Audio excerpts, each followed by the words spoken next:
Acho que em breve os Estados Unidos podem realmente atacar a Venezuela. Atualmente, 14% do poder naval dos Estados Unidos da América está concentrado no Caribe. O presidente Maduro afirma que não deve haver guerra, enquanto Trump declarou que vai matar todos.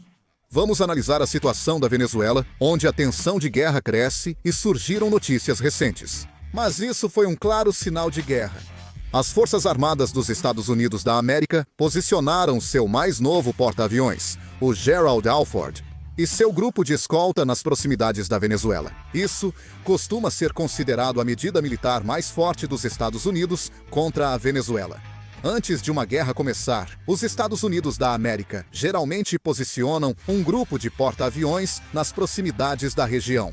Apenas um grupo de porta-aviões pode superar a força aérea da maioria dos países. Os Estados Unidos alegaram oficialmente que era uma operação antidrogas, mas o fato de um grupo de porta-aviões mais poderoso que as Forças Armadas da Venezuela estar indo para as águas da América Central e do Sul indica que provavelmente se trata de uma medida preparatória para apoiar futuras operações militares. Atualmente, o grupo de porta-aviões Gerald Alford está na Croácia. Mas, como o Caribe fica a cerca de 8.000 quilômetros de distância, deve levar até uma semana para se deslocar da Croácia até lá. Especialmente, os Estados Unidos continuam transferindo vários ativos estratégicos para a região próxima ao Caribe. Em 23 de outubro, um bombardeiro B-1 dos Estados Unidos da América voou a 80 quilômetros da costa da Venezuela, elevando a pressão militar sobre o país. Antes, enviaram 3 B-52 para sobrevoar águas internacionais perto da Venezuela. Eles frequentemente enviavam diferentes bombardeiros para perto da Venezuela, como se fosse um ensaio. De acordo com uma reportagem recente da Fox News, atualmente 14% do poder naval dos Estados Unidos da América está diretamente mobilizado no Caribe. Parece improvável que essa força poderosa seja usada apenas para pressão. Ao mesmo tempo, o presidente Theodore Roosevelt se encontrou com repórteres na Casa Branca e afirmou que em breve haverá uma operação terrestre na Venezuela. Ele disse que planeja informar o Congresso sobre a operação contra os cartéis de drogas relacionados à Venezuela, mas acredita que não é necessário declarar guerra, aumentando ainda mais o tom ofensivo. E o presidente Theodore Roosevelt começou a aumentar gradualmente o tom das suas declarações. Atualmente, o presidente Theodore Roosevelt teve contato direto com as instalações de fabricação de drogas e as rotas de tráfico de drogas dentro da Venezuela. Há relatos sobre uma possível mudança para uma postura mais ofensiva. A Venezuela não está entre os principais produtores de drogas. No entanto, o governo Theodore Roosevelt tem enfatizado repetidamente a ligação entre o regime de Maduro e o tráfico de drogas. Forças Armadas dos Estados Unidos da América destruíram 10 barcos de tráfico no Caribe com ataques aéreos no último mês, matando 43 pessoas. Isso tem gerado debates nos Estados Unidos da América, questionando por que os ataques ocorreram sem aprovação do Congresso. O governo de Theodore Roosevelt ignora isso e aumenta os ataques, alegando ser preciso barrar drogas nos Estados Unidos da América. Agora, eles até mostram intenção de atacar a Venezuela diretamente. A maioria dos especialistas avalia que os ataques aéreos domésticos contra a Venezuela fazem parte da estratégia do presidente Theodore Roosevelt para enfraquecer o regime de Maduro. Além disso, há comentários de que os Estados Unidos podem até executar uma espécie de estratégia de decapitação para eliminar o presidente Maduro da Venezuela por meio de ataques aéreos. Por isso, o governo de Maduro na Venezuela ficou encurralado. O presidente Maduro da Venezuela comunicou aos Estados Unidos da América que deixaria o cargo após 3 anos no poder. Mas o presidente Theodore Roosevelt afirmou à imprensa na Casa Branca que mataria os traficantes de drogas, como recado à Venezuela. O presidente Maduro também fez um apelo em inglês dizendo que a Venezuela quer paz e que, por favor, essa guerra insana não deve acontecer. Ele enviou uma mensagem ao presidente Theodore Roosevelt e afirmou pela emissora estatal que os Estados Unidos da América tentam iniciar uma guerra.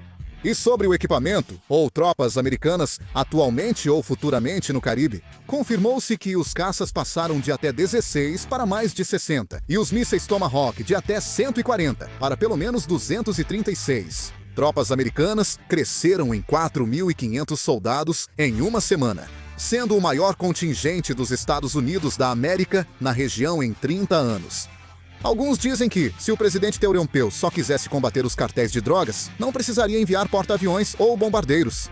É como usar um lança-chamas para matar insetos. Por isso, como disse, há análises de que o presidente Theodore Roosevelt faz isso para pressionar regimes de esquerda na América do Sul. O governo Theodore Roosevelt já mostrou um comportamento semelhante durante o primeiro mandato. Ele apoiou o presidente da Assembleia Nacional como interino para tentar destituir Maduro, gerando crise política na Venezuela. Na verdade, houve até uma tentativa de golpe de Estado. Apesar do fracasso, os Estados Unidos parecem se preparar novamente para derrubar o governo da Venezuela. E está rompendo com a Colômbia, que teve relação amigável com os Estados Unidos da América por muito tempo. Após a posse de Gustavo Petro em 2022, a Colômbia começou a se afastar dos Estados Unidos da América.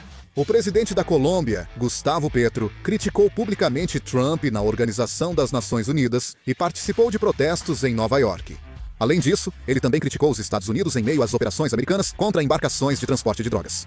Por isso, a relação entre Estados Unidos da América e Colômbia se deteriorou totalmente. Estados Unidos da América impuseram sanções econômicas ao presidente colombiano Petro, sua família e aliados, intensificando o conflito com a Colômbia. Depois disso, o presidente Trump passou a se referir ao presidente colombiano Petro como chefe do tráfico ilegal de drogas e frequentemente questionava fortemente a determinação do governo colombiano em combater o tráfico de drogas. Após isso, o embaixador colombiano Jumin foi chamado de volta, intensificando o conflito entre Estados Unidos da América e Colômbia. De qualquer forma, parece certo que os Estados Unidos estão intensificando a pressão sobre os governos de esquerda na América do Sul. Ainda precisamos observar se o presidente Trump realmente fará um ataque terrestre na região. Apesar de ser o maior número de tropas americanas na região em 30 anos, os 14.500 soldados ainda são insuficientes para uma grande operação terrestre. O terreno da Venezuela é uma mistura complexa de selvas e montanhas, e há muitas áreas urbanas densamente povoadas. Então, é preciso preparar a operação com um número considerável de tropas. Além disso, as Forças Armadas da Venezuela são pequenas, mas estão concentrando todos os recursos na defesa da capital, e não se pode ignorar a presença de milícias e forças pró-governo. Se as Forças Armadas dos Estados Unidos da América entrarem rápido em combate terrestre, podem se envolver em uma guerra longa e inesperada. Assim, para os Estados Unidos da América, seria mais eficiente atacar instalações de comando e bases militares com ataques aéreos de precisão, e depois usar forças opositoras internas para promover a mudança de regime. Os Estados Unidos da América já focam seus ativos estratégicos em operações aéreas, e mesmo com guerra, tendem a preferir ataques limitados e pressão política à ocupação terrestre. Se os Estados Unidos da América ordenarem um ataque aéreo à Venezuela, a operação deve ser rápida e precisa.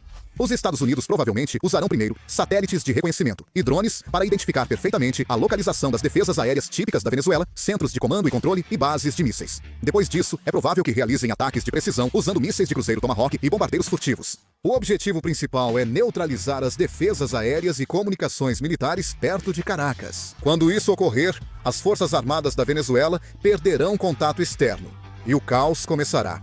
Unidades de guerra eletrônica bloquearão transmissões e melhorarão a precisão dos mísseis guiados por sistema de posicionamento global, causando grandes perdas às forças venezuelanas no início. Os próximos alvos serão a Guarda Presidencial, o Ministério da Defesa e a Agência de Inteligência Militar, que podem prejudicar o regime de Maduro. O bombardeio visa destruir totalmente a cadeia de comando do regime, não sendo apenas um aviso.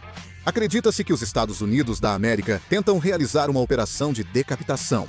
Se o presidente Maduro tentar se esconder ou fugir, provavelmente as mesmas forças especiais serão enviadas para capturá-lo ou eliminá-lo. Depois disso, os Estados Unidos provavelmente vão conduzir uma operação de ocupação temporária, concentrando-se na costa norte. Os fuzileiros navais devem controlar portos e aeroportos principais, e desses locais, apoiar forças de oposição para causar colapso interno. Como os Estados Unidos da América já mantêm contatos secretos com a oposição venezuelana, podem acelerar o colapso do regime com operações conjuntas. O problema surge depois, pois esse tipo de guerra exige diálogo prévio com o Congresso. Atualmente, há grandes conflitos entre partidos nos Estados Unidos da América e o shutdown segue sem solução. Por isso, a condução da guerra pelos Estados Unidos da América pode ser menos eficiente. Além disso, a Venezuela possui terrenos montanhosos, complexos e densas áreas de selva, e em cada região há forças de milícias fortemente enraizadas. Mesmo que a capital caia, é muito provável que as forças locais e as milícias mudem para uma guerra de guerrilha. Se isso acontecer, a guerra não terminará em pouco tempo. Pode ser que os militares dos Estados Unidos da América enfrentem um segundo Afeganistão inesperado. Se as tropas terrestres forem atacadas pelas milícias na selva, a batalha pode durar mais e aumentar as baixas. Apesar da superioridade tecnológica dos Estados Unidos, controlar o terreno e a opinião pública é difícil. Assim, a operação será feita por ataques aéreos, mas se durar, o desgaste da guerra deve crescer rápido nos Estados Unidos.